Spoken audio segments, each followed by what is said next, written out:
حدثت هذه القصة في أمريكا، فقد عثرت الشرطة الأمريكية على مواطن يدعى مارتن دورام مقتولا داخل شقته نتيجة تلقيه 5 رصاصات في جسده. وكان من أبلغ الشرطة عن وقوع الجريمة هم بعض الجيران الذين سمعوا صوت إطلاق نار. وأثناء فحص الشرطة لموقع الجريمة لم يكن يوجد في مسرح الجريمة سوى الزوج المقتول والزوجة المصابة وتدعى جيلينا والببغاء الذي يطلق عليه اسم بود.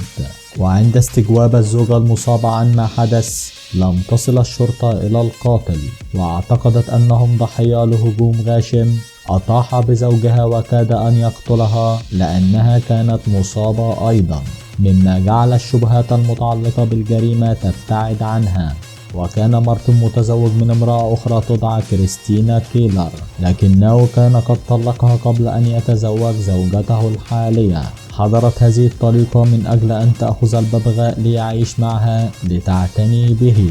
بالفعل أخذت الببغاء معها، وعند ذهابها إلى منزلها لاحظت ما يقوله الببغاء وما يردده من عبارات تدل على طريق الوصول إلى الجاني في قضية مقتل طليقها. فقد كان الببغاء يكرر في نهاية كلامه عبارة لا تطلقي لا تطلقي، ومن الواضح أنها العبارة التي كان يأمل بها القتيل العفو من القاتلة، مما جعله يتوسل إليها بعدم إطلاق النيران، غير أنها لم تخضع لتلك التوسلات البائسة وقامت بتنفيذ جريمتها بلا تردد. ولكن الجريمة كانت غير كاملة لأنها حدثت في وجود ببغاء ذكي يردد الكلام.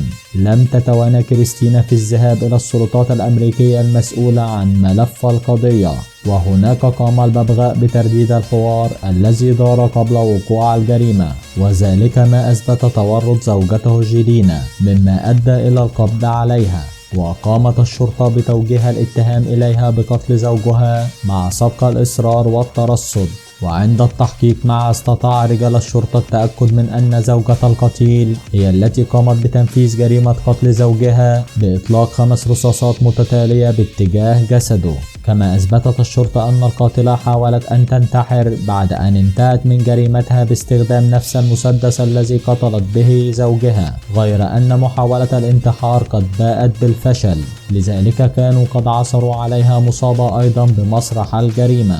فقد كانت المفاجأة صادمة وساحقة بالنسبة للقاتلة التي وجدت نفسها مدانة في قبضة رجال الشرطة، فلم يكن يخطر ببالها أن الببغاء الذي كان يعيش معهما وشاهد اللحظات الأخيرة في حياة الضحية قد حفظ كلماته الأخيرة واستمر في ترديدها. قامت الشرطة بتحويلها إلى المحكمة، فقامت المحكمة بتوجيه الاتهام لها اعتمادا على كلام الشاهد الوحيد الذي حضر وقت وقوع الجريمة وهو الببغاء. وقد أخذت المحكمة بشهادته وتم التأكد من أن الزوجة هي القاتلة بالفعل. وليس الغريب هو مقتل مارتن، بل الغريب في الأمر هو أن يقوم ببغاء بكشف لغز الجريمة كاملة، مما يدل على أن معظم الجرائم في العالم غير مكتملة الأركان، ودائما يوجد الدليل الذي يصل من خلاله رجال الشرطة إلى القاتل مهما طالت الفترة الزمنية على حدوث الجريمة.